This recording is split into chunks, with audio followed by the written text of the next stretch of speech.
malam ini kita dapat berkumpul dengan bentuk biasa pengajian malam Kamis yang sedianya biasa malam Kamis itu diisikan karena ditujukan kepada anak-anak usia SMP, maka dikhawatirkan tidak dapat mengikuti. Jadi jangankan untuk SMP, yang sekelas kita saja ya, dalam memahami, dalam mempelajari ilmu filsafat itu agak lumayan ribet, agak jelimet otak kita. Makanya kenapa ya kalau untuk MA ini sebagai loncatan, bahwasanya kita akan dihadapkan untuk membuka cakrawala pengetahuan kita, bahwa ya ilmu yang kita pelajari itu tidak hanya sebatas ilmu yang kita pelajari di dunia pesantren, tapi banyak ilmu-ilmu yang di luar dunia pesantren yang pasti mau tidak mau, suka atau tidak suka, kita akan dihadapkan. Contohnya seperti ilmu matematika. Nah, di sini diperlukan jangan sampai kita ada framing atau ada image dalam pikiran kita, dalam benak kita, dalam otak kita. Wah, sudah digambarkan bahwa ilmu matematika itu ilmu yang ruwet, ilmu bikin puyeng, atau dengan pemikiran yang sifatnya kuno. Dalam artian seperti wah itu mah ilmunya ilmu dunia saja, yang orientasinya dunia saja. Padahal penemu ilmu matematika siapa?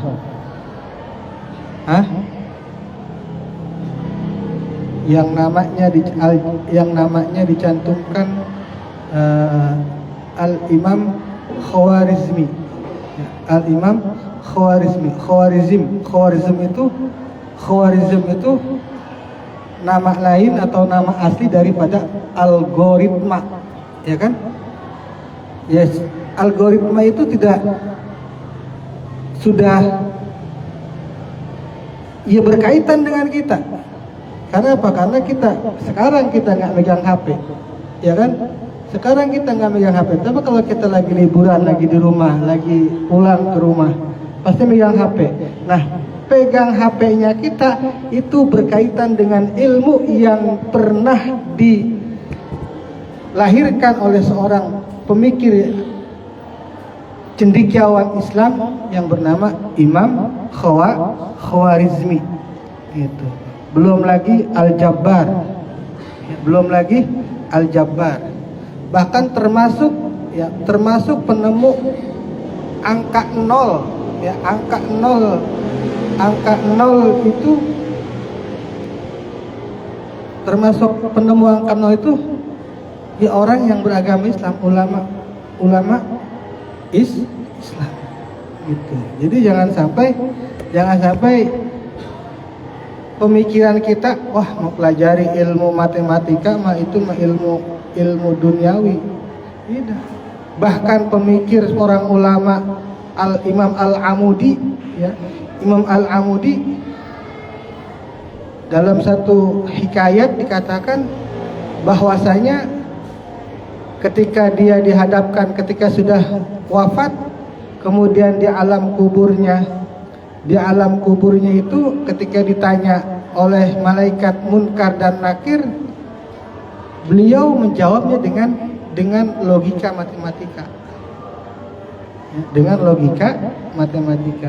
Gitu. Makanya ya tidak bisa dipisahkan. Ya, ini untuk kita pelajari. Artinya kita jangan punya sifat antipati terhadap ilmu-ilmu yang lain. selagi kita masih diberikan bekal otak, diberikan bekal pemikiran oleh Allah Subhanahu wa taala, ya, yang mana otak itu diciptakan oleh Allah dan digunakan, diupayakan untuk sarana berpikir, ya. Maka jangan sekali-kali dalam hati kita, dalam benak kita, dalam pikiran kita untuk memiliki sifat antipati terhadap ilmu-ilmu yang lain, ya, termasuk ilmu filsafat. Ya, ilmu filsafat secara pendek penyederhanaannya itu ya dengan ya ilmu logika.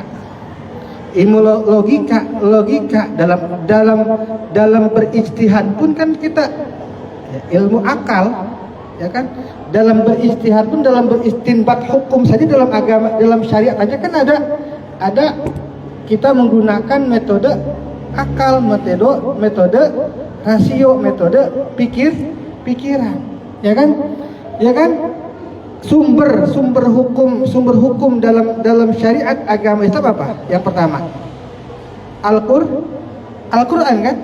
Sumber hukum yang paling pertama adalah Al-Quran. Semua apapun dalam syariat agama kita, agama Islam, sumber yang paling utama adalah Al-Quran. Tetapi tidak semua hukum-hukum dalam syariat agama Islam itu dijabarkan dan dijelaskan secara detail di dalam Al-Quran. Ya enggak? Kan di dalam Al-Quran contohnya kita kan melaksanakan sholat Isya misalnya. Ya kan? Sholat Isya adalah kewajiban. Dalam Al-Quran apa bunyinya ayatnya? Aqimus sholah, dirikanlah sholat, ya kan? Hanya sebatas itu. Apakah ada dalam Al-Quran redaksi ayatnya? Salat aqimus shalah az-zuhur, aqimus shalah as-subuh, al-fajr, aqimus shalah al-asr. Enggak kan? Cuma hanya ayatnya apa kutipannya? Aqimus shalah. Hanya aqimus shalah saja. Kemudian bagaimana? Nah, secara general kan salatnya salat apa? Apakah salat subuh, apakah salat, kan macam-macam itu salat. Tapi kau bisa tahu, oh, tetapi di dalam Al-Quran hanya disebutkan dalilnya itu hanya aqimus sholat. Nah kemudian turun kepada sumber syariat agama Islam yang kedua, yaitu apa? Hadis Nabi. Apa saja sih sholat? Tafsirnya sholat itu apa saja? Gitu. Tafsirnya sholat itu apa saja? Perinciannya sholat itu apa aja? Gitu. Disebutkan dalam hadis apa? Furidat alaikumus shalah, alaikumuz zuhur wal asr wal maghrib wal isya wal fajr. Nah, sebutin tuh, oh, salat zuhur, salat asar diwajibkan atas kalian, zuhur, asar, maghrib, isya, fajr atau subuh. Ya kan? Ya. Nah, kemudian bagaimana tata cara salat? Gitu. Bagaimana tata cara salat? Ya, apakah di dalam hadis Nabi disebutkan detailnya salat dari mulai takbiratul ihram? Ya, takbiratul ihram. Dalam hadis Nabi, takbiratul ihram. Nah, pertama takbiratul ihram dulu. Kemudian setelah takbiratul ihram berdiri, kemudian membaca Fatihah, kemudian ruku', kemudian i'tidal, kemudian sujud, kemudian duduk di antara sujud. Disebutkan enggak? Dalam hadis Nabi ada enggak keterangan hadis Nabi yang menjelaskan tentang detailnya kaifiat salat, tata cara salat? Enggak kan? Enggak ada. Cuma apa dalam hadis Nabi-nya? Ada dalam hadis Nabi, "Shallu kama ra'aitumuni usolli," ya kan? Shallu kama ra'aitumuni usolli. Salatlah kalian sebagaimana kalian melihat aku sedang salat. Kata Nabi begitu. Nah, para sahabat meriwayatkan hadis itu melihat gerakannya Kanjeng Nabi salat. Salatnya Allahu Akbar, diangkat kedua tangannya. Dan ketika meriwayatkan diangkat kedua tangannya, aneka macam para sahabat meriwayatkan, berbeda-beda meriwayatkannya. Ada yang di atas atau sejajar dengan kuping, ada yang di bawah kuping, sejajar dengan bahu, ya kan, macam-macam. Nah, tapi dalil cuma satu hadis nabinya, nggak ada detailnya. Kanjeng Nabi bersabda dalam hadisnya itu bahwa sholat itu didahului dengan takbiratul ihram, kemudian dengan membaca Fatihah, kemudian enggak gitu. Hanya cuman hadis yang diketahui dan diriwayatkan oleh dalam Bukhari Muslim diriwayatkan tersebut, shollu kama raaitumuni usolli. Nah, itu kan makanya dalam syariat hukum agama Islam itu yang pertama, hukum yang tertinggi adalah Al-Qur'an. Yang kedua hadis Nabi, ya kan tuh. Nah, tidak disebutkan. Ya. Nah, kemudian kita ngaji Safinah. Nah, di Safinah disebutkan arkanus sholati sab'ata asyar. Ya kan, arkanus sholati sab'ata asyar, an-niyah,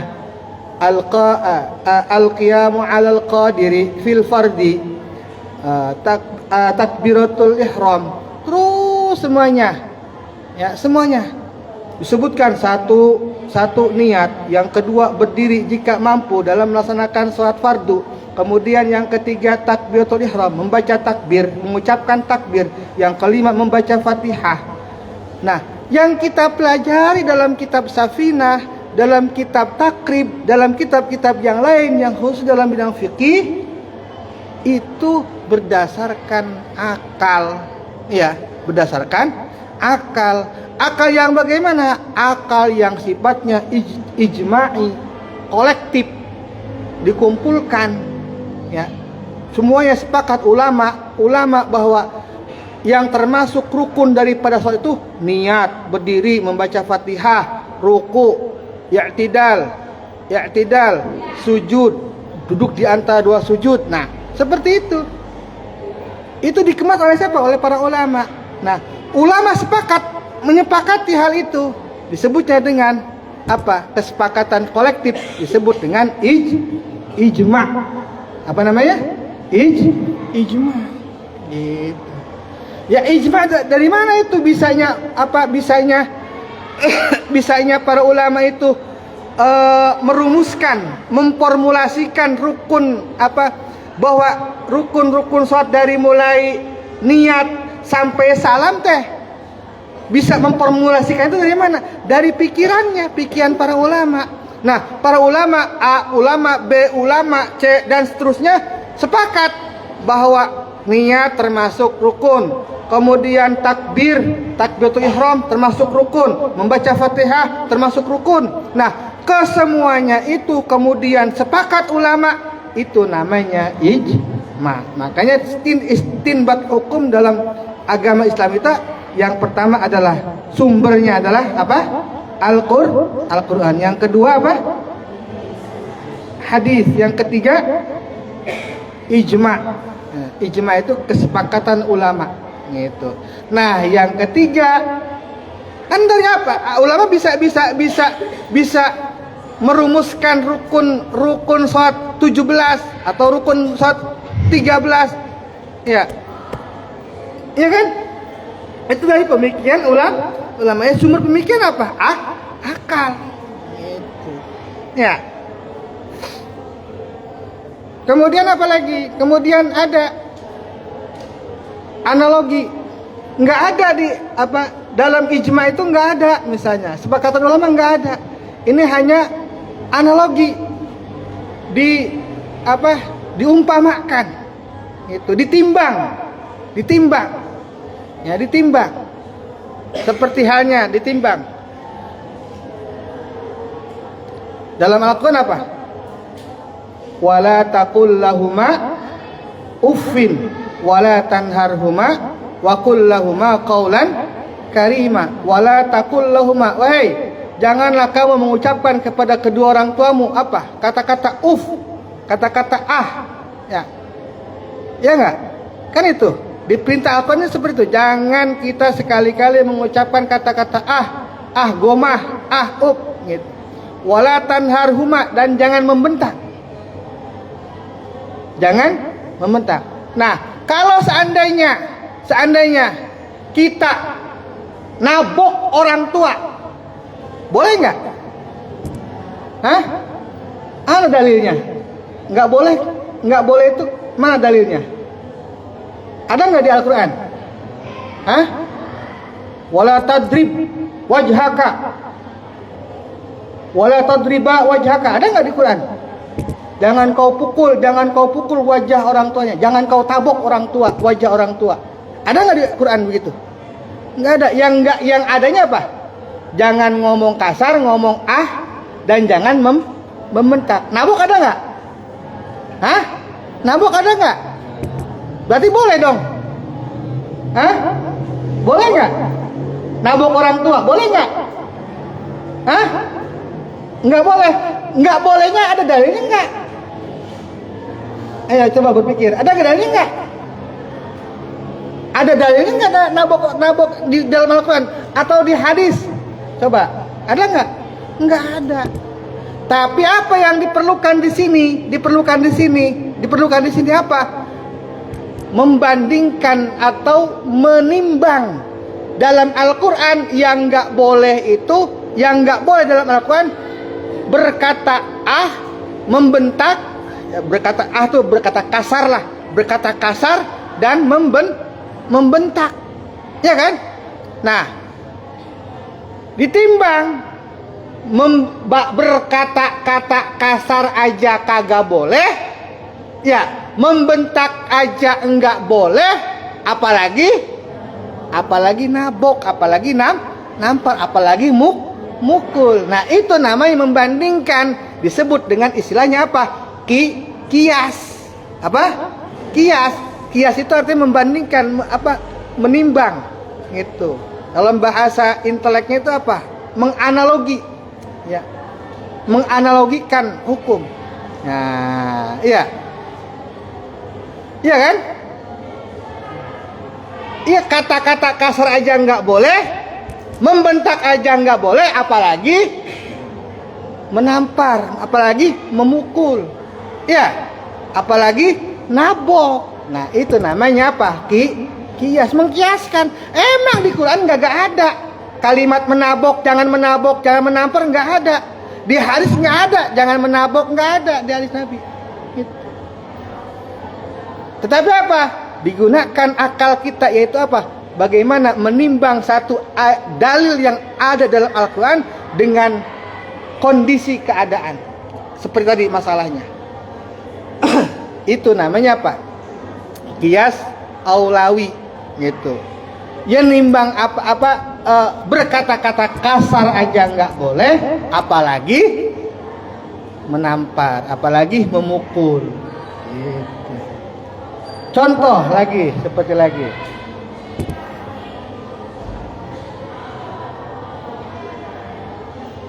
Sabu-sabu. Ya, sabu-sabu haram apa halal? Sabu-sabu yang suka orang ditangkepin, narkoba. Halal apa? Haram. Hah? Haram. Haram. Mana dalilnya? Dalil kalian bisa menghukumi sabu-sabu itu haram. Mana dalilnya? Ada nggak dalam Al-Quran? Ada nggak dalam Al-Quran? Hah? Innama ya ayyuhalladzina amanu innamal khamru wal maisiru wasabu-sabu rijsum min amali syaitan. Ada nggak? Hah? Nggak ada dalam Al-Quran. Di hadis ada nggak? Hah? Nggak ada. Secara real, secara nyata-nyata, misalnya secara eksplisit sabu-sabu. Ya karena pada zaman Nabi itu nggak ada, kan gitu. Sabu-sabu nggak ada zaman Nabi. Tapi apa? Dibandingkan, gitu. Dibandingkan dalam arti apa? Kiaskan bahwa Dalam Al-Quran apa? Innamal khamru wal maisiru wal ansabu wal azlam. Innamal khamru, sungguhnya apa? Khamr rijsum min amal syaitan fajtanibuhu. Nah itu dalilnya. Khamr khamr itu apa? Khamr barang minuman yang memabukkan. Kullu khamrin muskirun wa kullu muskirin haramun. Itu khamr adalah barang yang memabukkan. Setiap barang yang memabukkan adalah haram. Nah, sekarang sabu-sabu, ya, sabu-sabu bisa haram apa? Sabu-sabu bisa memabukkan, ya kan? Bisa membuat kita hilang akal. Sabu-sabu, nah, apa tuh? Memabukkan, ya kan? Nah, dan setiap yang memabukkan itu adalah khamr. Nah, dan khamr sudah dinas dalam Al-Quran adalah haram. Berarti sabu-sabu adalah khamr. Itu namanya qiyas burhani. Gitu. Qiyas karena dalil, membandingkan dengan dalil yang ada dalam Al-Quran. Gitu. Ya makanya jangan seperti itu ya, pakai akal. Makanya dalam hal ini bicara kita, konteks kita adalah berbicara filsafat ilmu, ya. Filsafat ilmu yang pada beberapa pekan yang lalu sudah dibahas definisi daripada pengertian dari ta'rif daripada filsafat. Itu sudah dijelaskan. Gitu. Tujuannya apa? Tujuannya apa? Supaya kita memahami ilmu itu secara komprehensif. Gitu. Ilmu itu secara komprehensif. Aduh, menyeluruh. Gitu. Jadi nggak bisa. Terkadang pemikiran kita gitu, melihat dari satu sudut saja, gitu. Zaman sekarang.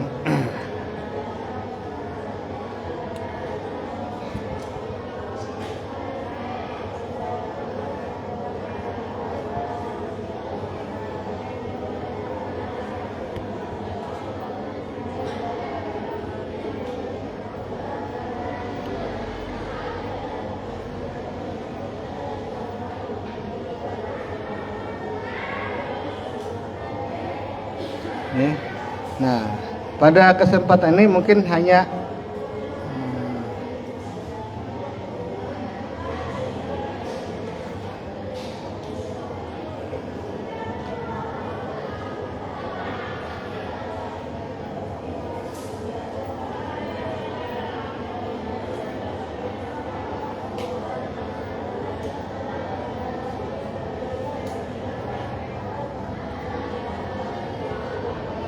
kita akan sebutkan cabang-cabang daripada filsafat ilmu itu, ya. Jadi filsafat itu memiliki cabang ilmu. Yang pertama epistemologi, filsafat pengetahuan, ya, filsafat pengetahuan. Ada lagi cabang daripada filsafat itu adalah filsafat etika, filsafat moral. Terus kemudian yang merupakan bagian daripada cabang filsafat estetika, seni, ya, estetika, seni. Kayak tadi tuh, ya, ba'da maghrib tadi, malam Kamis. Ya, pengajian tilawah, pengajian nagmah. Ya enggak? Itu termasuk ada filsafatnya apa? Estetika. Baca Quran dengan estetika, dengan nagmah. Yang kita kenal tadi, baca apa tadi? Ada Bayati, ya kan? Ada Sika, ada Ros, dan lagi lain macam-macam. Ya kan, itu estetika, seni. Kemudian nulis, ya. Yang kalian suka nulis itu apa? Bikin di diary itu bikin gambar-gambar itu, ya kan? Itu ada estetika. Nah, itu merupakan bagian juga dari cabang filsafat. Kemudian lagi metafisika. Metafisik. Nah, kayak kalau dalam ilmu Cina itu ya, ada metafisik. Seperti itu dari seni pernapasan, itu apa? Olah napas. Itu termasuk metafisik. Kemudian bagian daripada cabang filsafat politik ada juga. Kemudian lagi filsafat agama, ya. Yang kita tahu filsafat agama itu yang sudah dibahas, ya. Kenapa seperti halnya Imam Ghazali pada awal-awal periode itu menolak filsafat, ya. Filsafat Yunani itu ditolak oleh Imam Ghazali. Gitu. Cuma cara menolaknya Imam Ghazali itu apa? Ya dengan cara mengkonternya itu dengan membuat kitab. Gitu. Nggak kayak kita sekarang. Kita ada inian langsung di komen di status, ya, di status Facebook dikomentarin, apa aja dikomentarin, masya Allah. Ya. Ketika nggak senang, kalau sekarang zaman sekarang, post truthnya itu masya Allah. Ya. Ketika Imam Ghazali mengkonter, menolak pemahaman filsafat Yunani yang bersumber dari Yunani, ditolak oleh beliau. Beliau enggak komen-komen, gitu. Enggak melalui komen, enggak melalui status, enggak melalui status WA atau apa. Dengan apa? Mengkonter tahafuzul falasifah, menolak doktrin filsafat, gitu. Nah, itu ada dalam sebutkan juga merupakan bagian daripada cabang ilmu filsafat agama.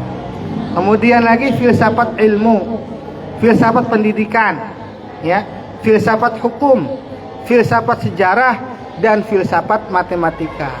Cabang filsafat itu tadi, ya, filsafat cabangnya epistemologi, terus kemudian etika, estetika, metafisika, politik, filsafat agama, filsafat ilmu, filsafat pendidikan, filsafat hukum, filsafat sejarah, dan filsafat matematika. Jadi apa? Jadi tadi filsafat itu ya dasar, kerangka di dalam bagaimana kita berpikir, terutama dalam hal kehidupan. Ya semuanya karena apa? Karena cakupannya adalah kehidupan. Itu filsafat.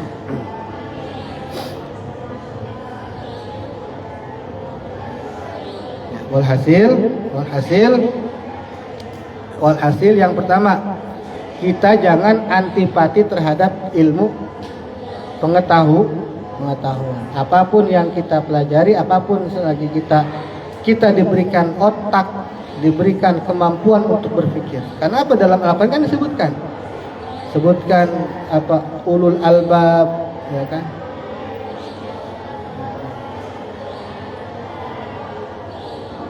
Ulin nuha, ya kan? Itu maksudnya apa?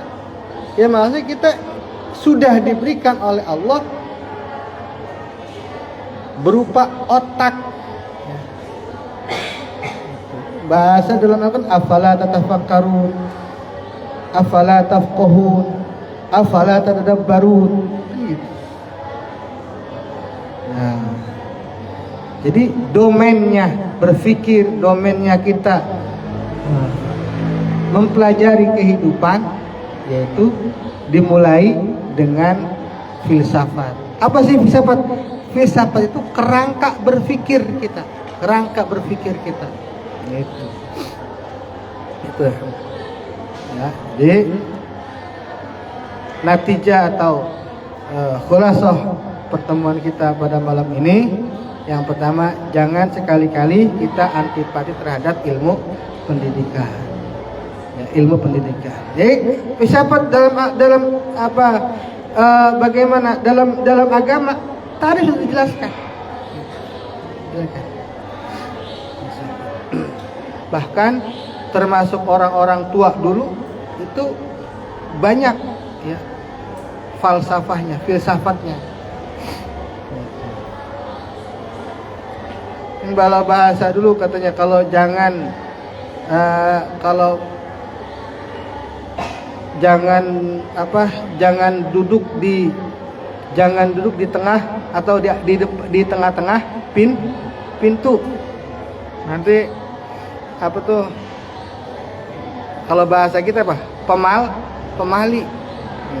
Itu kalau dikaji lebih dalam lagi dengan filsafat, apa sih? Kenapa orang tua dulu kita melarang dalam tanda petik kita duduk di tengah pintu? Ya secara otak kita kan, rasio kita pikir ya mungkin kan apa? Orang lewat itu kan kealangan, bener nggak? Kan gitu. Tapi ada lagi kalau kita lagi kaji lagi apa sih falsafah, filosofi daripada larangan orang tua dulu duduk di tengah pintu. Itu diantaranya. Ya. Nah, mudah-mudahan ini ada manfaatnya. Ya. Mau paham atau tidak paham, yang penting kita membuka cakrawala berpikir kita. Ya, cakrawala berpikir kita. Yang pertama, kita nggak boleh merasa puas dengan apa yang kita dapatkan. Ya, nggak boleh merasa puas dengan yang kita dapatkan. Nanti sehingga